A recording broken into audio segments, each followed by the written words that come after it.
The cabin lights dimmed slightly as Captain Rachel Daniels picked up the intercom microphone.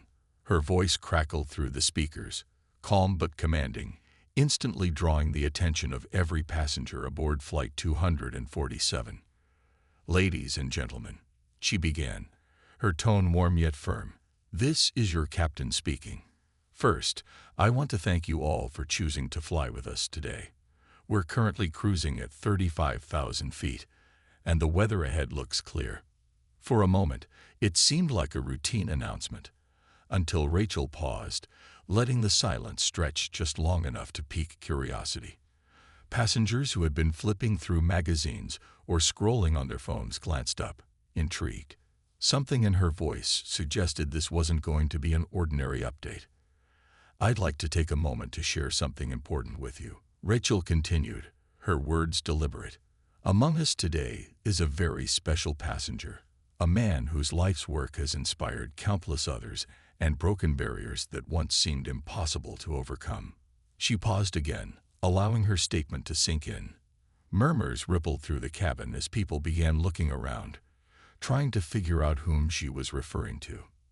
"Admiral Marcus Thompson is traveling with us today," Rachel said, her voice filled with admiration. "He's a retired Navy admiral who dedicated over 3 decades of his life to serving our country. Throughout his career, he faced challenges that would have stopped most people in their tracks. But not Admiral Thompson. He persevered, becoming a trailblazer and paving the way for future generations. His achievements are nothing short of extraordinary." As Rachel spoke, Admiral Marcus Thompson was not just any man. He was a living legend, a symbol of perseverance and excellence in a world that hadn't always been kind to people like him.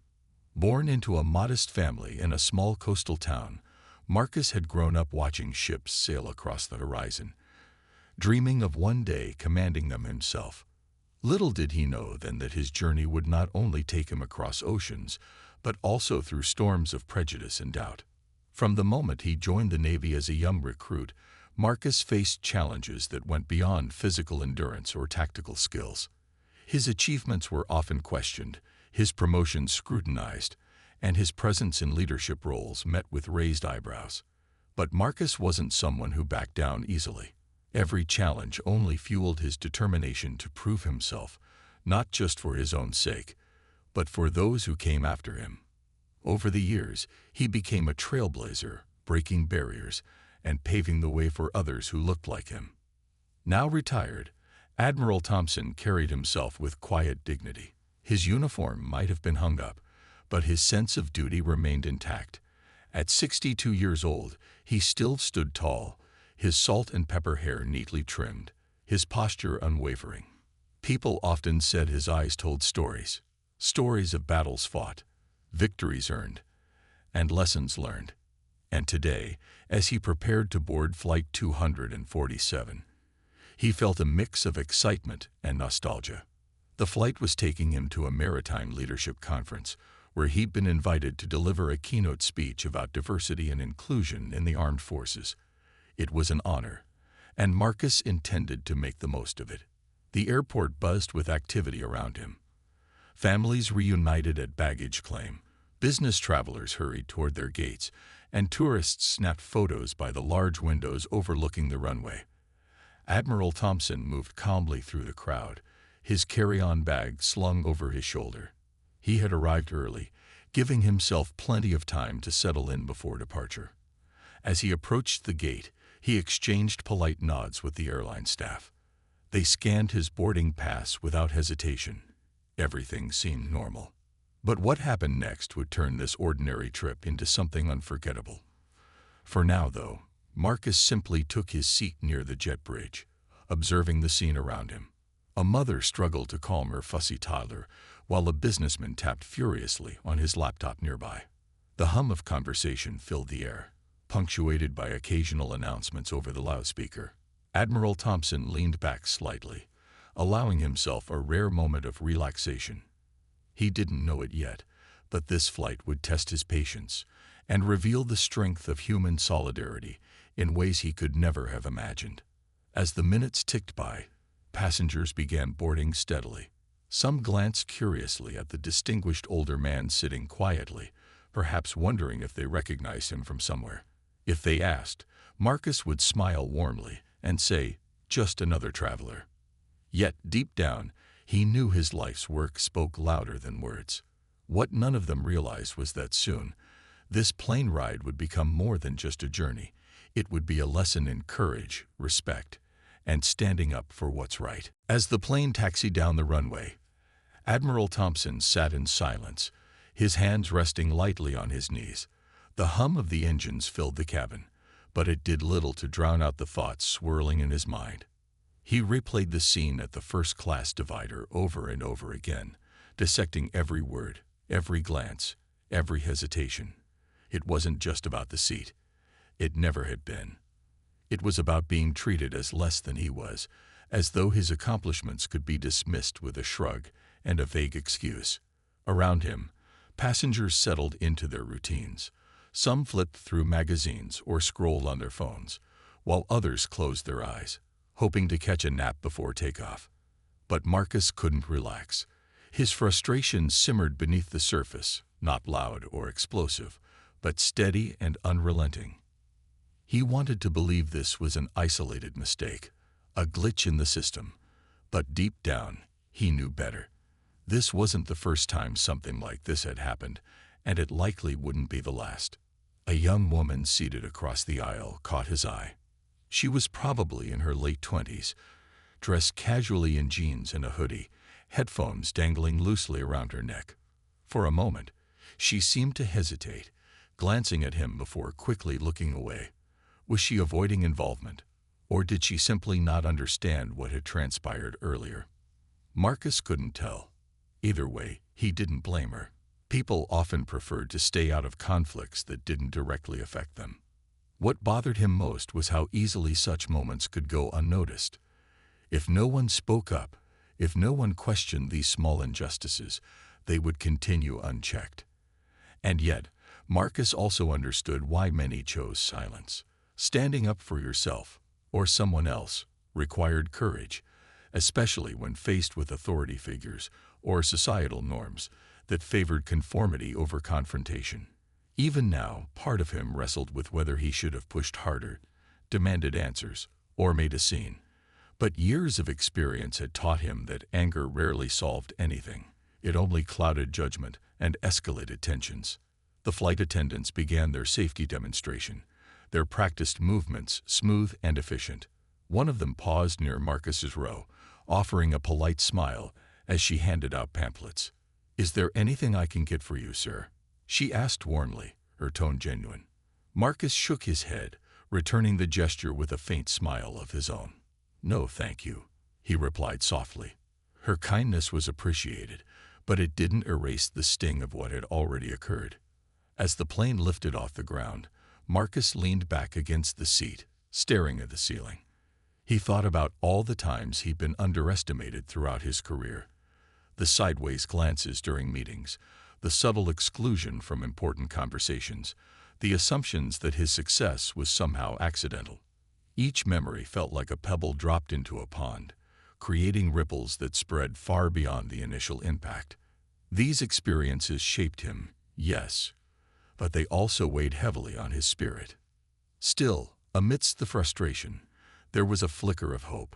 Marcus reminded himself of the progress he'd witnessed over the years. The doors that had opened, the minds that had changed, the lives he'd touched along the way. Change didn't happen overnight, but it happened nonetheless. Perhaps this incident, too, would serve a purpose. Maybe it would spark a conversation among the passengers or inspire someone to reflect on their own biases.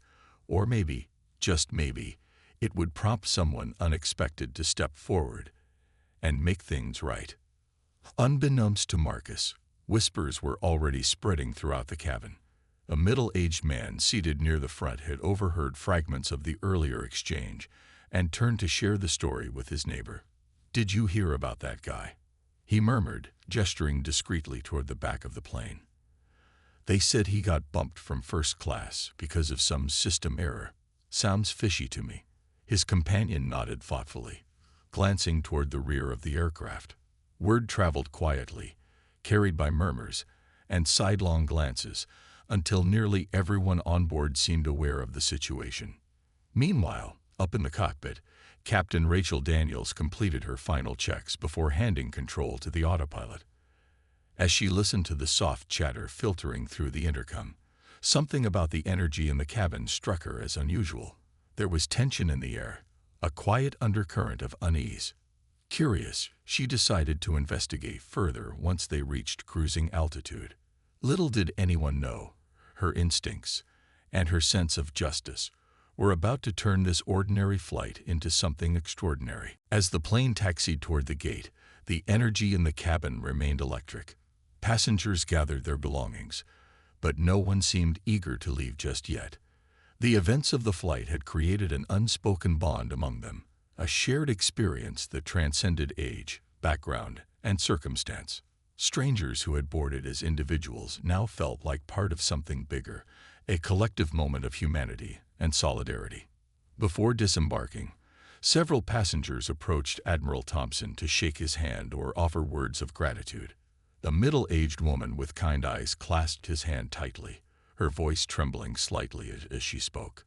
"Admiral, thank you for being who you are," she said earnestly. "You remind us all of what true strength looks like." Marcus smiled warmly, touched by her sincerity. "It's people like you who give me hope," he replied softly. "Thank you for standing with me today." A teenage boy stood nervously nearby, clutching a notebook. When it was his turn, he hesitated before blurting out, "Sir, would you mind signing this? I want to remember this day forever." Marcus chuckled gently, taking the pen offered to him. As he scribbled his signature, he added a short note. "Never stop believing in fairness and kindness. They're the keys to changing the world." The boy beamed, clutching the notebook to his chest as though it were a treasure. Captain Rachel Daniels watched these interactions from a distance, her heart swelling with pride. She had always believed in the goodness of people, but seeing it unfold so vividly reaffirmed her faith. Before leaving the cockpit, she made one final announcement over the intercom. "Ladies and gentlemen, on behalf of the entire crew, thank you for making this flight unforgettable, not because of where we flew, but because of how we treated each other. Let's carry this spirit forward into our daily lives. Safe travels to you all." Her words lingered in the air as passengers began filing off the plane. But instead of rushing to baggage claim or their connecting flights, many lingered near the jet bridge, reluctant to let the moment end. Some snapped photos of Admiral Thompson, while others simply lingered to exchange stories. Social media posts started flooding timelines almost immediately. Photos of Rachel and Marcus sitting side by side, captions describing the incident, and heartfelt messages about the importance of standing up against injustice. By the time Admiral Thompson stepped off the plane, the story was already gaining traction online. Someone had recorded Rachel's impassioned speech and uploaded it, tagging the airline and using hashtags like #StandForJustice and #RealHeroes. Within hours, news outlets picked up the story, praising Rachel's bold move and highlighting Marcus's lifelong dedication to breaking barriers. Comment sections filled with admiration for both of them, alongside calls for greater accountability within industries plagued by systemic bias. But the impact didn't stop there. Back on the plane, the ripple effect continued. Flight attendants reported feeling inspired to speak up more often when they noticed unfair treatment. One crew member confided to Rachel later that she'd always been hesitant to challenge policies she thought were unjust, but after witnessing the day's events, she vowed to find her voice. "You showed us that doing the right thing matters more than following rules blindly," she said, tears glistening in her eyes. For Marcus, the aftermath was equally profound. As he walked through the airport terminal, he couldn't help but notice the way people looked at him differently, some with newfound respect, others with curiosity. At the baggage carousel, a man approached him holding a newspaper featuring his photo on the front page. "Admiral," the man said, extending his hand, "I read your story years ago, but seeing this today reminded me why I joined the military myself. Thank you for paving the way."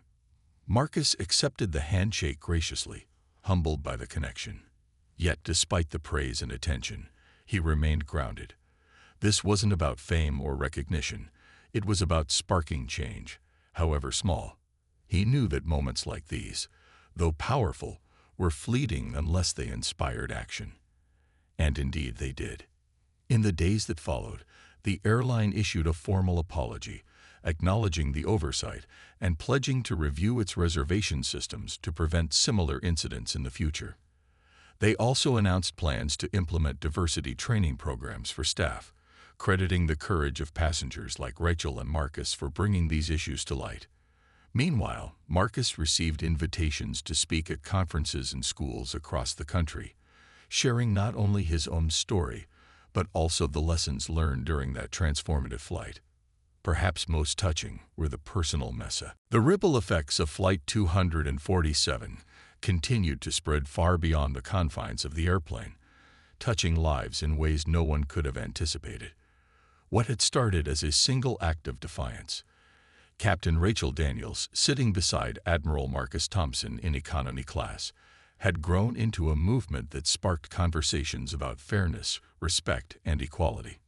People from all walks of life weighed in on the story, sharing their thoughts online, discussing it over dinner tables, and even bringing it up in classrooms and boardrooms. For Admiral Thompson, the days following the flight were a whirlwind. Media outlets clamored for interviews, eager to hear his perspective on the incident and its aftermath. Yet, despite the sudden attention, Marcus remained steadfast in his humility. During one televised interview, he leaned forward slightly, his voice calm but resonant. "This wasn't about me," he said, his eyes meeting the camera lens with quiet intensity. "It was about standing together when something feels wrong. It's easy to stay silent, but silence doesn't fix anything. We need to speak up, not just for ourselves, but for each other." His words struck a chord, inspiring countless viewers to reflect on their own experiences with discrimination or injustice. Social media lit up with personal stories of resilience and courage, many tagging the hashtag #StandWithMarcus. Teachers used the story as a lesson in empathy and leadership, while activists highlighted it as an example of how small actions could lead to meaningful change. Even celebrities joined the conversation, amplifying the message by urging their followers to examine their biases and commit to making the world more inclusive. Meanwhile, Captain Rachel Daniels found herself celebrated as a hero, not just within her airline, but across the aviation industry. Her decision to step out of the cockpit and sit beside Admiral Thompson became a symbol of moral integrity and accountability.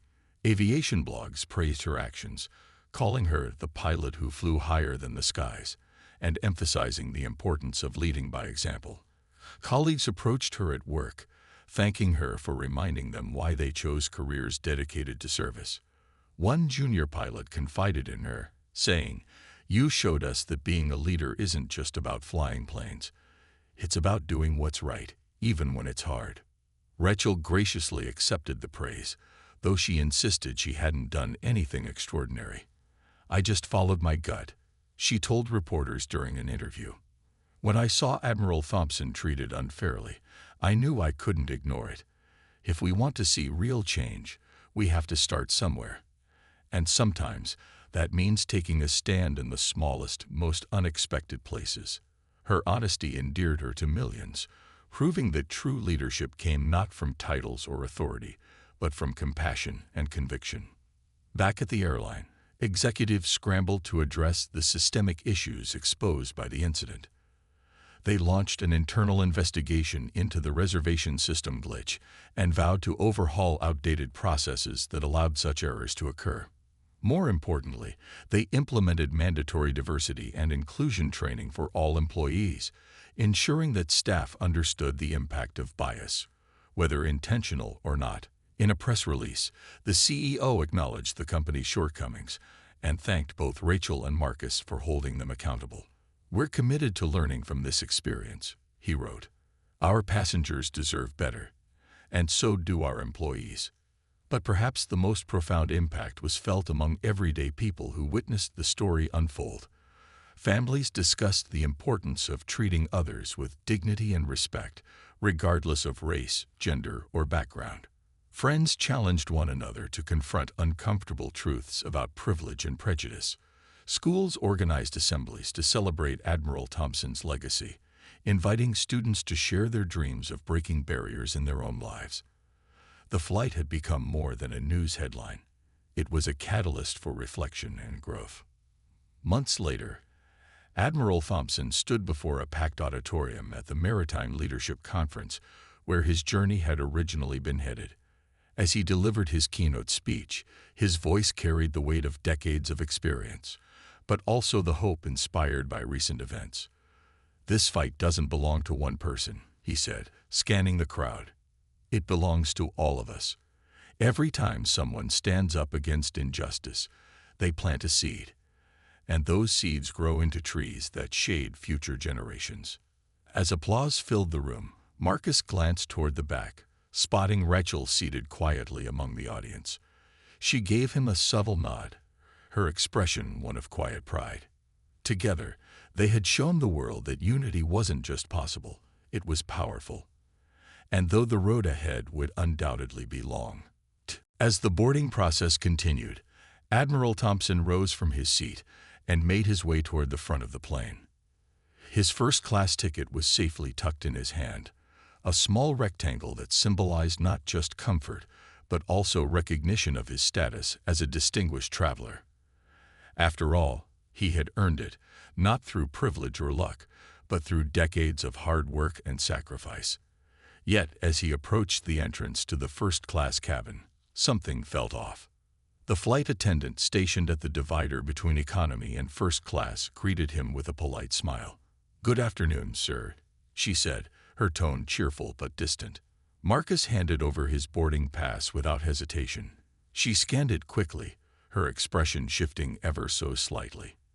At first, it was subtle, a furrowed brow, a glance at her screen, then another look at the ticket itself.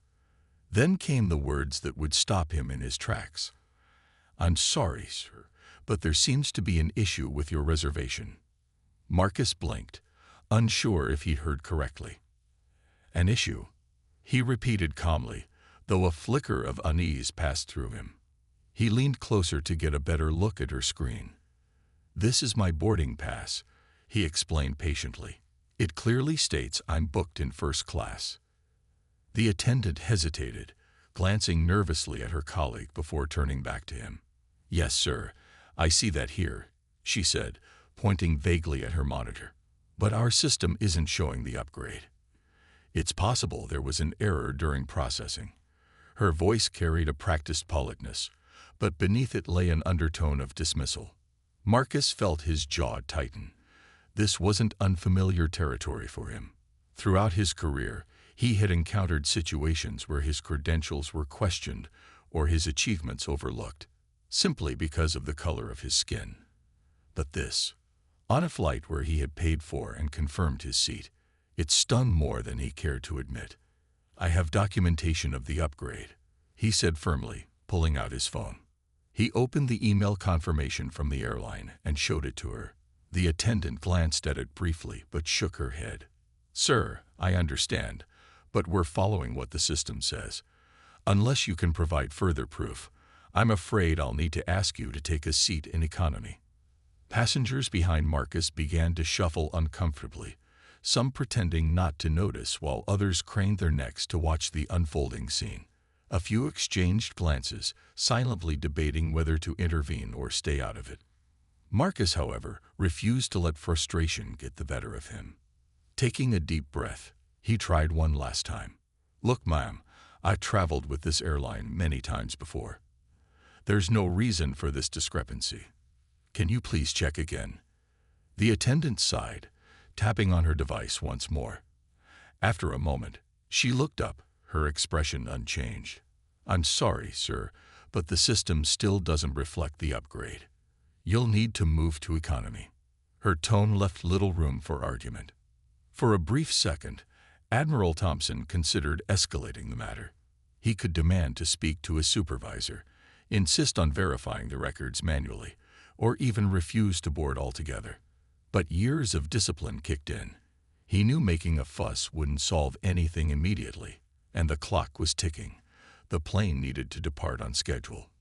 Reluctantly, he nodded, masking his disappointment behind a stoic facade. "Very well," he said quietly, stepping aside to allow other passengers to pass. As he walked toward the back of the plane, he couldn't help but notice the curious stares and hushed whispers trailing after him. Some people looked sympathetic. Others seemed indifferent. One elderly woman gave him a reassuring nod, mouthing the word sorry as he passed by. Marcus offered her a tight smile in return, though inside he felt a familiar pang of indignation. When he finally reached his assigned seat near the rear of the aircraft, he settled in with deliberate calmness. The space was cramped compared to the spacious luxury of first class, and the contrast wasn't lost on him. Still, he reminded himself that this was temporary, a minor inconvenience in the grand scheme of things. What troubled him more was the underlying message this incident sent. No matter how far he'd come, certain biases remained stubbornly entrenched. As the plane prepared for takeoff, Marcus stared out the window, watching ground crews scurry about below. His mind wandered to the countless battles he'd fought throughout his life. Battles against doubt, discrimination, and systemic barriers. Each victory had been hard-won, yet moments like these served as painful reminders that the fight was far from over. Little did he know, someone else aboard the flight was about to step forward and challenge the injustice unfolding right under everyone's noses. The applause that erupted in the cabin was spontaneous, heartfelt, and impossible to ignore. It started with a few scattered claps from passengers nearest to Captain Rachel Daniels and Admiral Thompson, but within seconds, it grew into a wave of sound that swept through the entire plane. People were on their feet, craning their necks to catch a glimpse of the duo seated together in economy class. Some whistled in approval, while others simply stood silently, their hands pressed together in admiration. Rachel leaned back slightly in her seat, her cheeks flushed, but her expression resolute. She hadn't expected such an overwhelming reaction, but she understood it all the same. This wasn't just about her or Admiral Thompson anymore. It was about what they represented: courage, solidarity, and the power of standing up for what's right. As the applause continued, she glanced at Marcus, who sat beside her with a quiet dignity that spoke louder than any words could. "Looks like you've got quite the fan club now," Rachel joked softly, her voice tinged with humor. Marcus chuckled, shaking his head in disbelief. "I think this might be a first for me," he admitted, his tone warm but tinged with humility. "Though I have to say, Captain, your actions speak volumes. You didn't have to do this." Rachel met his gaze, her smile unwavering. "Yes, sir, I did," she replied firmly. "Because if we don't stand up when something feels wrong, then nothing will ever change. And besides," she paused, glancing around the cabin at the faces watching them intently, "you've spent your life breaking barriers. The least I can do is make sure you're treated with the respect you deserve." Her words hung in the air, resonating not just with Marcus but with everyone listening. Passengers exchanged glances, nodding in agreement as they absorbed the weight of her statement. For many, this moment felt like a wake-up call, a reminder of how small acts of kindness and bravery could ripple outward, inspiring others to reflect on their own values and choices. As the applause began to fade, one man near the front of the plane stood up, clutching his boarding pass. He made his way toward the rear of the aircraft, his movements deliberate. When he reached Rachel and Marcus, he extended his hand respectfully. "Admiral Thompson," he said, his voice steady, "my name is Greg. I'm sitting in first class, and I'd like to offer you my seat. Please take it. It's the least I can do." Before Marcus could respond, another passenger chimed in. A young woman seated nearby rose from her chair, holding her ticket aloft. "No, please, take mine instead," she insisted earnestly. "I insist." Within moments, several more passengers joined in, each offering their seat in a show of collective support. The energy in the cabin shifted again, transforming into something electric, hopeful, even. Rachel watched the scene unfold with a mixture of pride and awe.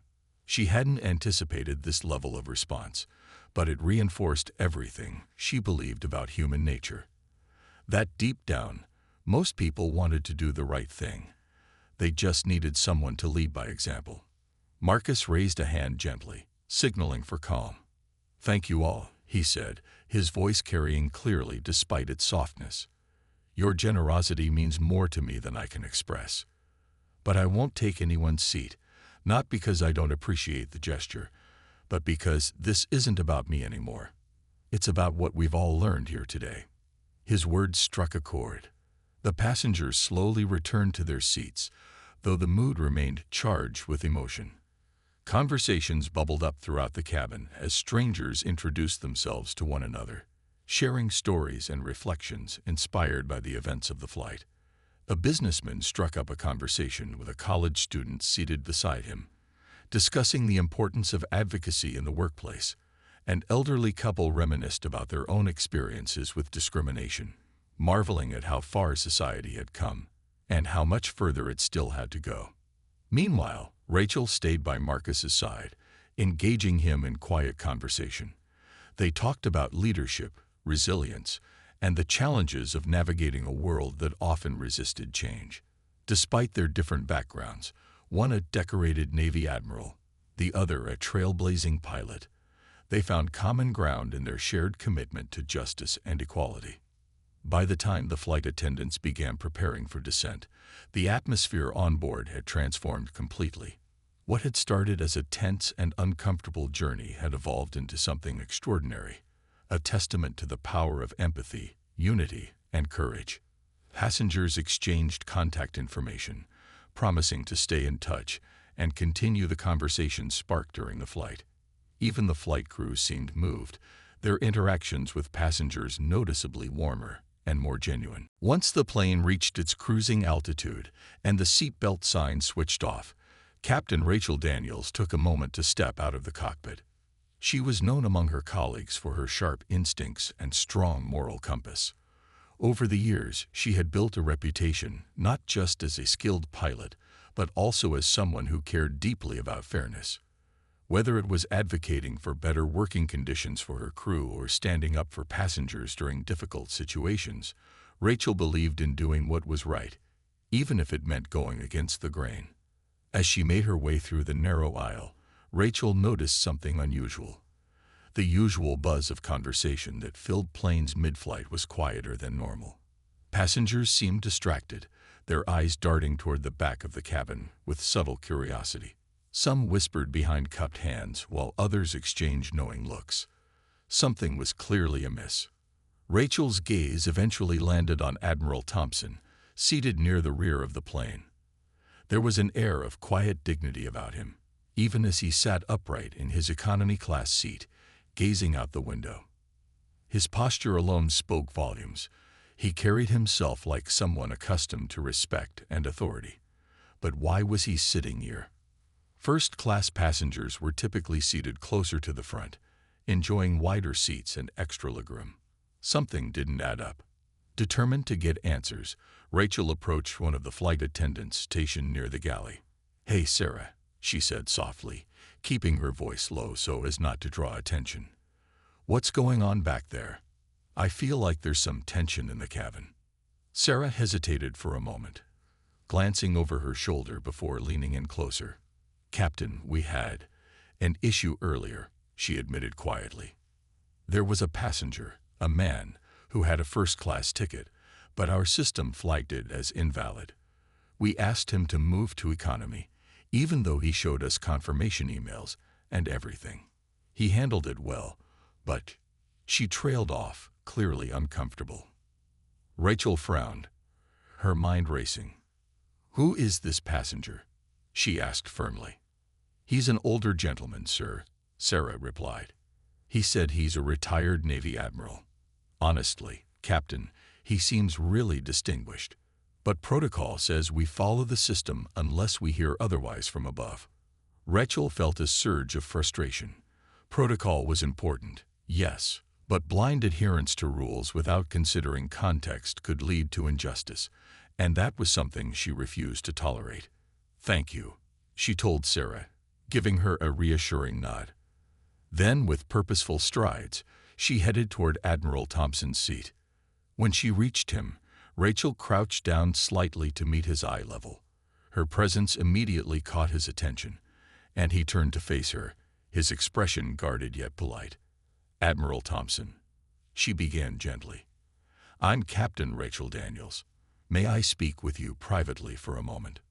Marcus raised an eyebrow, intrigued by the unexpected request. "Of course," he said, gesturing toward the empty seat next to him. As Rachel settled in, she introduced herself again and explained that she'd heard about the seating mix-up.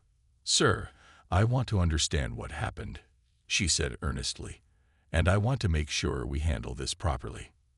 For the first time since boarding, Marcus allowed himself to open up. In measured tones, he recounted the events at the gate, the vague excuses, the insistence on following the system despite clear evidence of his reservation, and the eventual decision to move to economy without further argument. "It's not about the seat itself," he concluded. "It's about being treated fairly. I've spent my life proving myself in spaces where people doubted me because of how I look. So when things like this happen, it feels disheartening." Rachel listened intently, her jaw tightening with each word. By the time Marcus finished speaking, she was more determined than ever to address the situation. Rising from her seat, she gave him a respectful nod. "Admiral, thank you for sharing your experience with me. Please know that I take this very seriously. Let me see what I can do." With that, Rachel returned to the cockpit, her mind buzzing with ideas. She knew she couldn't undo what had already happened, but she could ensure that the rest of the flight sent a powerful message, not just to Admiral Thompson, but to everyone on board. As she buckled herself back into her chair, she glanced at her co-pilot. "We're making an announcement soon," she said confidently. "This isn't just about one passenger. It's about standing up for what's right." Her co-pilot nodded, sensing the gravity of the moment. Whatever Rachel had planned, it was clear she meant business. And as the minutes ticked by, anticipation began to build in the cabin. Passengers exchanged curious glances, wondering what the captain might say next. Unbeknownst to them, they were about to wait